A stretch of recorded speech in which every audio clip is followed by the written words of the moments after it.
Our second speaker is also from London, but not from London, UK. We thought London, UK was the only London, and it's from London. He's from London, Ontario. He's Michael Sanatani, and he's a medical oncologist at London, Ontario.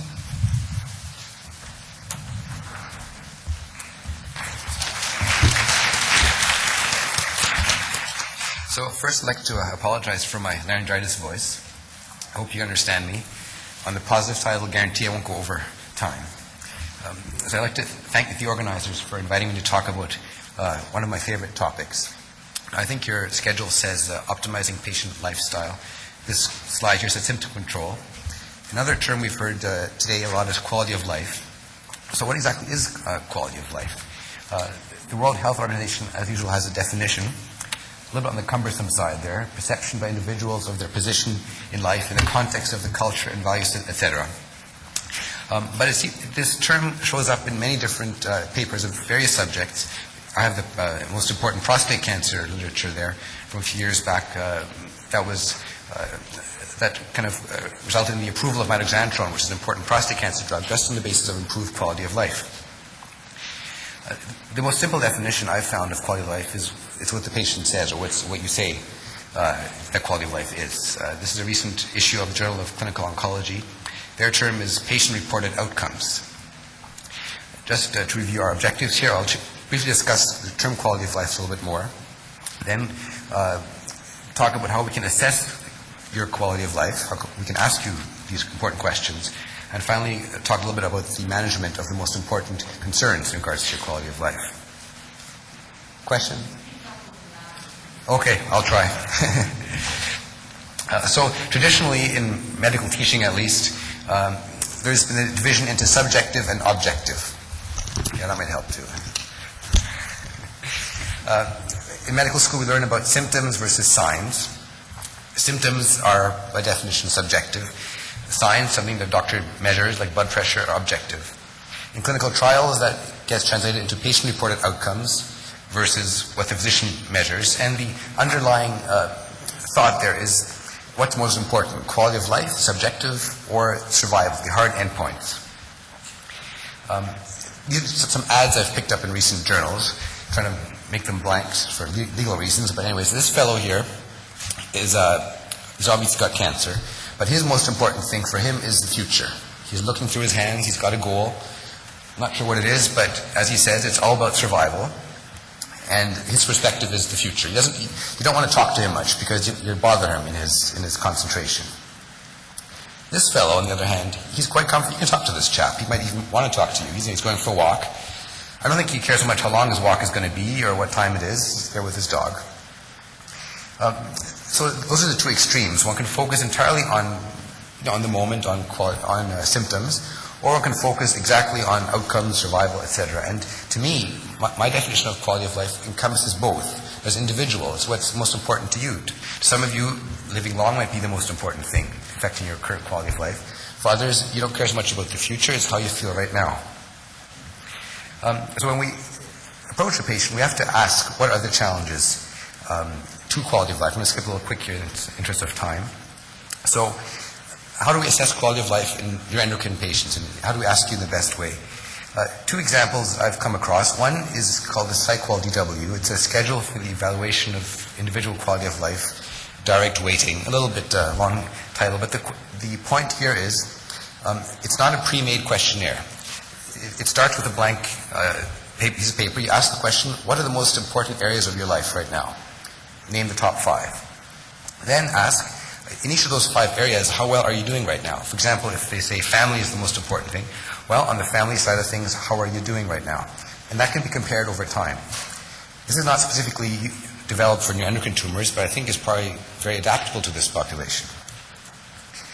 The other one, it's been mentioned briefly before, is the European QLQC30, which has been adapted by Swedish and British groups for use in neuroendocrine tumors. This already includes some important questions that are on your minds probably: fatigue, dyspnea, etc.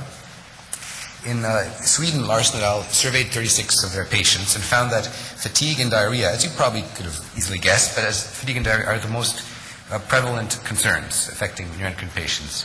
And for about a third of the patients, those were the most severe ones.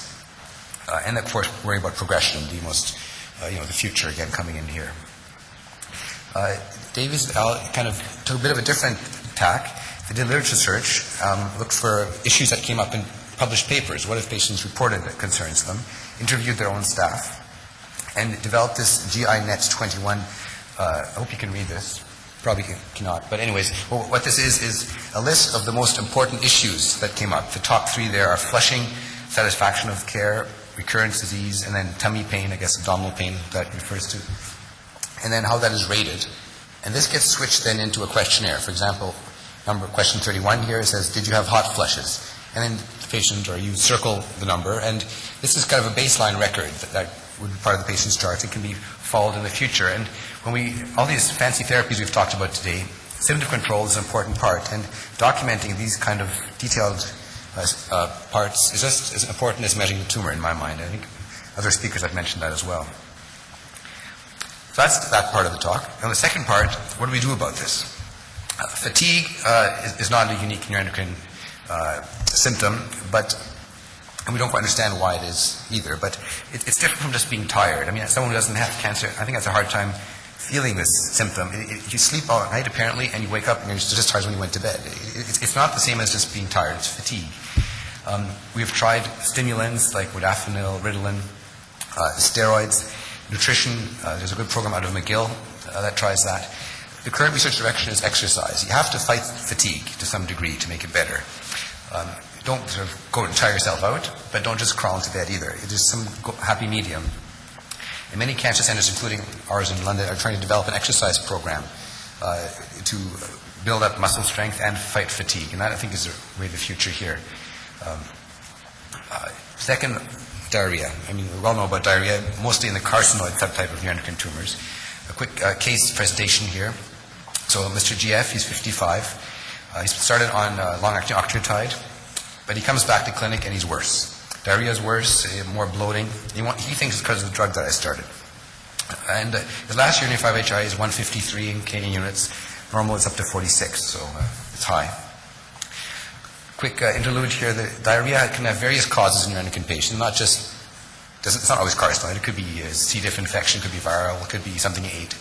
But you have to differentiate two important conditions. One is the disease itself, the carcinoid syndrome, or viapioma in rare cases, versus the drug. Like the patient thinks it's the drug. Now, this is where it gets a little bit private. We ask very private questions of patients.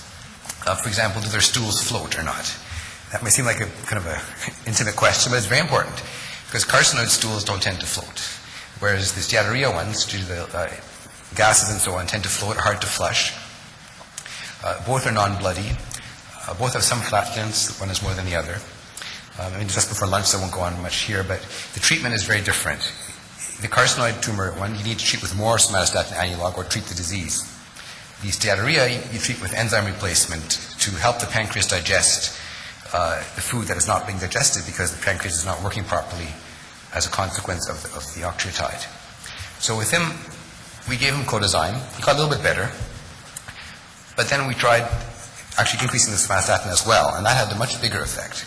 So the teaching case here, he had both. He had a mixed steatorrhea and carcinoid type of diarrhea. And even though the questioning was a little bit difficult, we have to go through these questions, so bear with us if we ask you that kind of question. And lastly, pain. Dwight Mullen, my mentor in London, came up with this quote, which I think is very true. Anybody can prescribe pain meds. The skill is, assessing the pain. Pain is very common in neuroendocrine tumors. This is a painting. It's called Pain, which I think, I don't know, I like it. It seems about pain, that's what I think of to this kind of image. But to divide pain into type is the most important thing. Really, you want to see, do you have somatic pain? Does something hurt, like your hand hurts, your bone hurts? Or is it more of a visceral type? It's in your bowels, poorly localized. I put 2 stars there because this is very common in neuroendocrine disease, mainly because of partial bowel obstructions. It may be associated with vagal type symptoms. And lastly, if nerves are involved, this can develop into a burning type. And that's probably the most common undertreated pain I see with patients being treated with morphine and this and that. But nobody's asked, does your pain burn? It's like a lightning going down your leg. And morphine is not going to work for that very well. And it's not just treatment-resistant pain, it's just a different type of pain. It's neuropathic pain. So the treatment is different by type. The typical somatic pain of tumor involvement, we treat that just with a WHO ladder, acetaminophen, or for British people, paracetamol, or anti-inflammatories. And then I just use morphine. It's an old drug. It's cheap. It works well.